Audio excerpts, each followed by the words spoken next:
Halo guys, ketemu lagi di channel NDW Lovers. Boruto Manga Chapter 15 To Blue Vortex sebentar lagi akan tayang. Nah, kali ini kita akan bahas bocoran yang terjadi, terutama tentang bagaimana nasib Gaara dan juga Shinki. Seperti apa kali ini kita akan bahas. Tapi sebelum lanjut, jangan lupa untuk klik tombol subscribe bagi yang belum subscribe, dan klik tombol like serta share video ini di semua sosmed teman-teman. Let's check it out.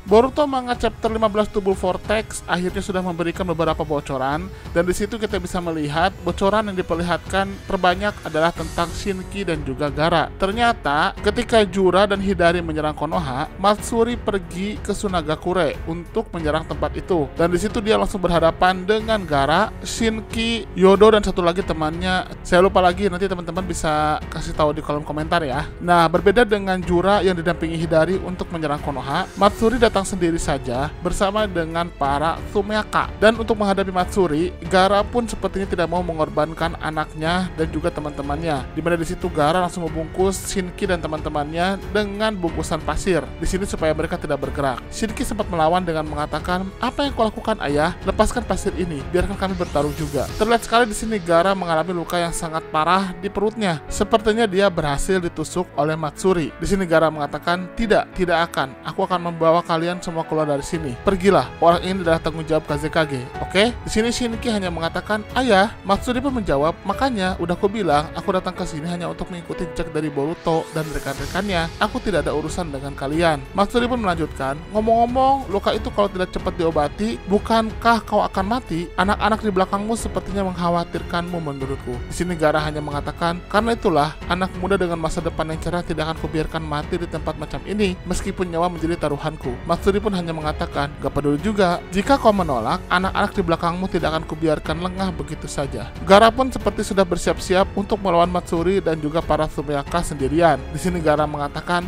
"Kuserahkan pada kalian masa depan Sunagakure." Terlihat Shinki berusaha untuk keluar dari ikatan pasir Gaara. Tangannya akhirnya berhasil keluar dan dia langsung menggunakan pasir besinya untuk melepaskan dirinya. Di sini Shinki kemudian menggunakan pasir besi itu untuk menyelamatkan Gaara yang hampir saja dimakan oleh Ego Shinju. Ternyata Shinki menggunakan teknik penyegelan yang bernama segel naga besi bumi. Di situ dia membungkus Gaara dengan bola pasir besi yang sangat kuat dan sangat padat yang tidak bisa ditembus oleh apapun. Di sini Gaara hanya mengatakan, "Hentikan Shinki." Shinki menjawab, "Masa depan Sunagakure adalah engkau, ayah. Kami masih membutuhkanmu." Matsuri pun hanya mengatakan, Wah, tidak buruk. Kau seharusnya ikuti saran dari ayahmu." Di sini ternyata tanpa disadari, Shinki langsung disergap oleh salah satu Tsumeyaka, di mana Tsumeyaka itu langsung berubah menjadi pohon. Di sini terlihat Tsumeyaka berusaha untuk menyerap sari kehidupan Shinki, dan terlihat Shinki tidak bisa bergerak lagi. Di sini terlihat Yodo dan Araya, teman Shinki, langsung berusaha untuk membantu Shinki, tapi Shinki menolak. Dia mengatakan, "Jangan pedulikan aku, pergilah, infokan hal ini ke Paman Kankuro segera." Terlihat Shinki semakin melemah setelah energi kehidupannya diserap,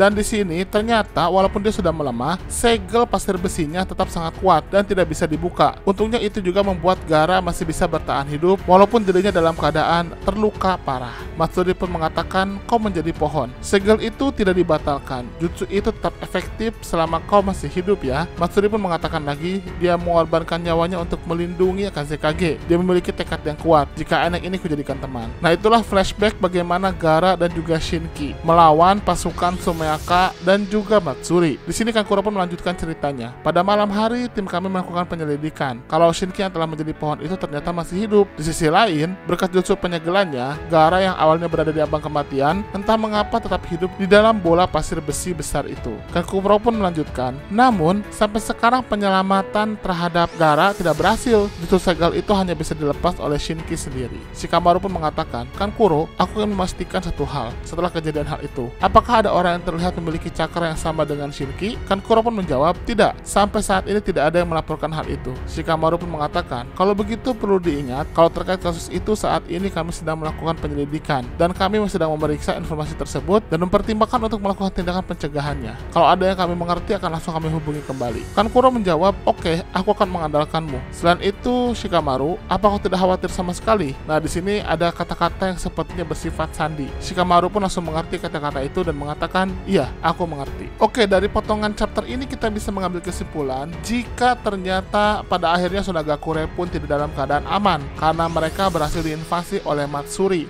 dan para pasukan Sumeaka. Dan seperti layaknya Naruto dan Hinata yang disegel oleh Kawaki di dimensi Daikokuten, Gaara pun disegel oleh Shinki agar dia bisa hidup walaupun dirinya dalam keadaan terluka sangat parah. Shinki pun pada akhirnya dimakan oleh salah satu Sumeaka dan dia yang kemudian akan menjadi Ego Shinju yang terbaru yang bernama Ryu. Bagaimana sepak terjang Ryu? Nanti kita akan bahas di video selanjutnya. Bagaimana menurut teman-teman? Silahkan berikan komentarnya di kolom komentar. Terima kasih.